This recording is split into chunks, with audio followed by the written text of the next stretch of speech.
का संग्रह किया है, जिससे मुझे प्राप्त किया है, वह अति गुप्त व्रत है, पर मैं तुम पर प्रकट करता हूँ। यह व्रत भादव मास की शुक्ल पक्ष की तीज को किया जाता है, जो हरतालिका व्रत के नाम से प्रसिद्ध है।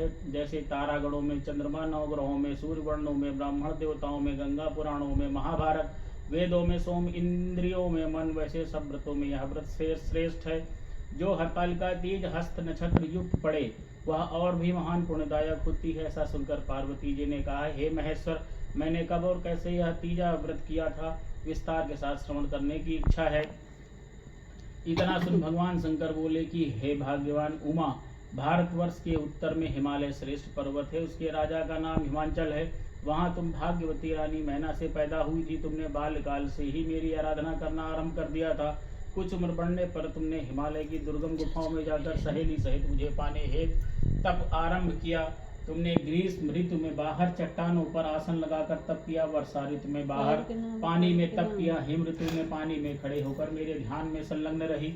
इस प्रकार 6 ऋतुओं में तपस्या करने पर भी जब मेरे दर्शन न मिले, तब तुमने ऊर्ध्वमुख होकर केवल वायु सेवन किया, फिर वृक्षों के सूखे पत्ते खाकर इस शरीर को क्षीण किया। ऐसी तपस्या में लीन देखकर महाराज हिमांचल को अति चिंता हुई और तुम्हारे विवाह हेतु चिंता करने लगे। इसी शुभ अवसर पर देवर्षि नारद जी उपस्थित हुए।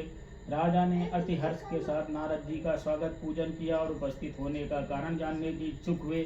नारद जी ने कहा, राजन, मुझे भगवान विष्णु ने भेजा है। मैं चाहता हूँ कि आपकी सुंदर कन्या को योग्य वर प्राप्त हो, इसलिए वैकुंठ निवासी शेष सही भगवान ने आपकी कन्या का वर्ण स्वीकार किया है।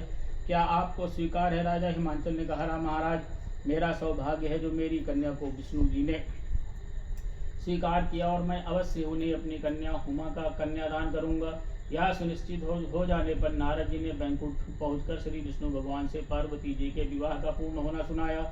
उधर महाराज हिमांचल ने वन में पहुंचकर पार्वती जी को भगवान विष्णु के साथ विवाह होने का निश्चय सुनाया। ऐसे सुनते ही पार्वती जी को महान दुख हुआ। उस दुख से तुम विह्वल होकर अपनी सखी के पास पहुंचकर विलाप करने लगी। तुम्हारा विलाप देख सखी ने तुम्हारी इच्छा जानकर कहा, हे देवी, मैं तुम्हें ऐसी गुफा में तपस्या के लिए ले चलूंगा जहाँ महाराज हिमांचल तुम्हें ढूंढ भी न सकेंगे। ऐसा कह सहेली उमा सहित हिमालय की गहन गुफा में विलीन हो गई। तब महाराज हिमांचल घबराकर पार्वती जी को ढूंढते हुए विलाप करने लगे कि मैंने विष्णु जी को जो वचन दिया है वह कैसे पूर्ण होगा। ऐसा कह वह मूर्छित हो गए। तब सभी पूर्ववासियों को साथ लेकर ढूंढने को महाराज ने पदार्पण कर ऐसी चिंता करके कि क्या मेरी कन्या को कोई व्याघ्र खा गया है, सर्प ने डस लिया या कोई राक्षस हर कर ले गया है।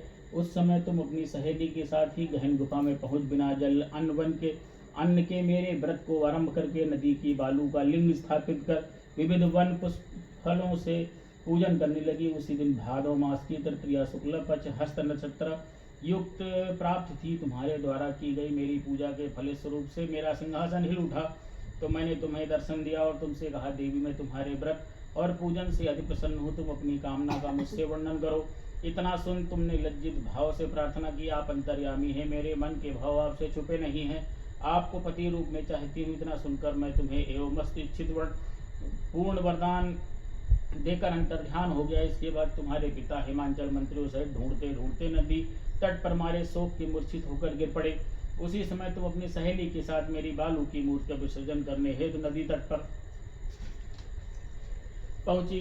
उसी समय तुम्हारे नगर निवासी मंत्रीगण सहित हिमांचल तुम्हारे दर्शन कर प्रसन्नता को प्राप्त हुए और लपट कर रोने लगे और बोले, उमा, तुम इस भयंकर वन में कैसे चली आई, जो अति भयानक है, जहाँ सिंह, व्याघ्र, जहरीले भयंकर सर्पों का निवास है, जहाँ मनुष्य के प्राण संकट में पड़ जाते हैं। इससे हे पुत्री, इस भयंकर वन को त्याग कर अपने ग्रह को प्रस्थान करो। पिता के ऐसा कहने पर तुमने कहा, पिताजी, मेरा विवाह तुमने भगवान विष्णु के साथ स्वीकार कर लिया है, इसलिए मैं इसी वन में रहकर अपना प्राण विसर्जन करूंगी। ऐसा सुनकर महाराज हिमांचल दुखी हुए और बोले, प्यारी पुत्री, तुम शोक मत करो, मैं तुम्हारा विवाह कदापि भगवान विष्णु के साथ नहीं करूंगा और तुम्हारा अभीष्ट वर जो तुम्हें प्राप्त है उन्हीं सदाशिव के साथ तुम्हारा विवाह करूंगा। पुत्री, तुम मेरे पर अति प्रसन्न हो। तब तुम सहेली के साथ नगर में उपस्थित होकर अपनी माता सहेलियों से मिली।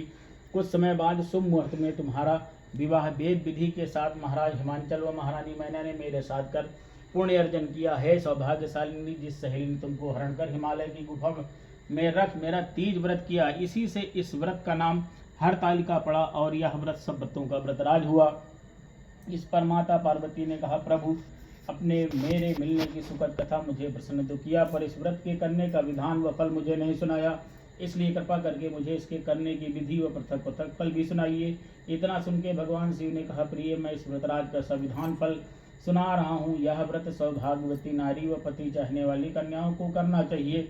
यह व्रत भाद्रपद के शुक्ल पक्ष की द्वितीया के शाम को आरंभ कर तीज का व्रत धारण करें। यह व्रत निराहार, बिना फल आहार और निर्जल रहकर करना चाहिए। भगवान शिव पार्वती की प्रतिमा सुवर्ण की स्थापित करके केले, पुष्प आदि के खंभे स्थापित करके रेशमी वस्त्र के चंदोवा तान कर बंधनवार लगा शिव का बालू का लिंग स्थापित करके पूजन, दैनिक मंत्र स्तुति गान वाद भेरी शंख मृदंग झांझर आदि से रात्रि जागरण करना चाहिए।